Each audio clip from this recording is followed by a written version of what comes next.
সকল ত্রিপুরাবাসীকে এবং সকল ত্রিপুরাসাদেরকে ত্রিপুরার সবথেকে বড় উৎসবের একটা গড়িয়া পূজার শুভেচ্ছা এবং সকলের জন্য শুভকামনা। বাবা গড়িয়া সকলের মঙ্গল করুক। বন্ধুরা, welcome back to my channel. আজকের ভিডিওতে আপনাদেরকে জানাবো 2024 গড়িয়া পূজা এবং গড়িয়া পূজা আসলে ত্রিপুরার জন্য কি। তাই ভিডিওটাকে প্রথম থেকে লাস্ট পর্যন্ত দেখবেন। ভিডিও ভালো লাগলে লাইক করবেন, ভিডিওটাকে বেশি বেশি পরিমাণে শেয়ার করে সকলকে দেখার সুযোগ করে দেবেন। তাছাড়াও আমার চ্যানেলে ত্রিপুরা ট্যুর গাইডের গুরুত্বপূর্ণ ভিডিও দেওয়া আছে, সাথে ভারতের বড় বড় সব হসপিটালের গাইড এবং ইনফরমেশন পেয়ে যাবেন। চ্যানেল ভিজিট করে গুরুত্বপূর্ণ ভিডিও দেখবেন এবং পরবর্তী ভিডিও দেখার জন্য চ্যানেলটাকে সাবস্ক্রাইব করবেন। গড়িয়া পূজা। গড়িয়া পূজা হলো ত্রিপুরার হিস্ট্রি।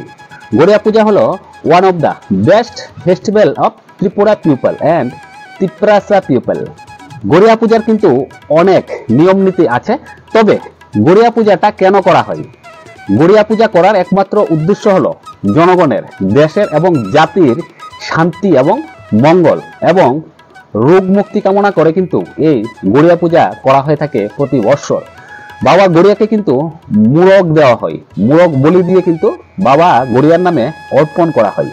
এই জিনিসটা কিন্তু আমি জানি, আমরা সকলে জানি। কতটা সঠিক বা কতটা ভুল এটা কিন্তু আমরা জানি না। সো গড়িয়া পূজার সম্বন্ধে যদি আপনার কাছে কোনো রকমের নলেজ থাকে বা গড়িয়া পূজার কি কি নিয়ম আছে সেটা অবশ্যই কমেন্টস করে জানাবেন, তাহলে সকলে এই জিনিসটা জানতে পারবে এবং ত্রিপুরার ফেস্টিভ্যাল, ত্রিপুরার কালচার এবং ত্রিপুরার সম্বন্ধে মানুষ জানতে পারবে। তাই আপনি গড়িয়া পূজার সম্বন্ধে কোনো কিছু জানলে সেটা অবশ্যই কমেন্টস করে জানাবেন। গড়িয়া পূজা কিন্তু চৈত্র মাসের লাস্ট দিন থেকেই শুরু হয়ে থাকে। আমরা কিন্তু জানি শুধুমাত্র একটা দিনই হয় গড়িয়া পূজা, কিন্তু না, চৈত্র মাসের লাস্ট দিন গড়িয়া পূজা শুরু হয়ে থাকে। তাহলে 2024 গড়িয়া পূজার ডেটটা হবে 20 এপ্রিল 2024।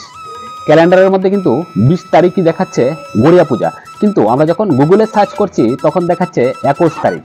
তো গড়িয়া পূজার সঠিক ডেট কোনটা সেটাও আপনি কমেন্টস করে জানাবেন। সো বন্ধুরা, সকলকে গড়িয়া পূজার শুভেচ্ছা। বাবা গড়িয়া সকলের মঙ্গল করুক। সম্পূর্ণ ভিডিওটা দেখার জন্য আপনাকে অসংখ্য ধন্যবাদ। ভিডিও ভালো লাগলে লাইক করবেন, ভিডিওটাকে বেশি বেশি পরিমাণে শেয়ার করে সকলকে দেখার সুযোগ করে দেবেন। তাছাড়াও আমার চ্যানেলে ত্রিপুরা ট্যুর গাইডের গুরুত্বপূর্ণ ভিডিও দেওয়া আছে, সাথে ভারতের বড় বড় সব হসপিটালের গাইড এবং ইনফরমেশন পেয়ে যাবেন। চ্যানেল ভিজিট করে গুরুত্বপূর্ণ ভিডিও দেখবেন এবং পরবর্তী ভিডিও দেখার জন্য চ্যানেলটাকে সাবস্ক্রাইব করবেন। সো আজকের ভিডিওটা সম্পূর্ণ দেখার জন্য আপনাদেরকে অসংখ্য ধন্যবাদ। আবার দেখা হবে আপনার সাথে পরবর্তী একটা গুরুত্বপূর্ণ ভিডিওতে। পরবর্তী ভিডিও দেখার আমন্ত্রণ রইল। এই সময়টার মধ্যে সকলে ভালো থাকবেন। টাটা।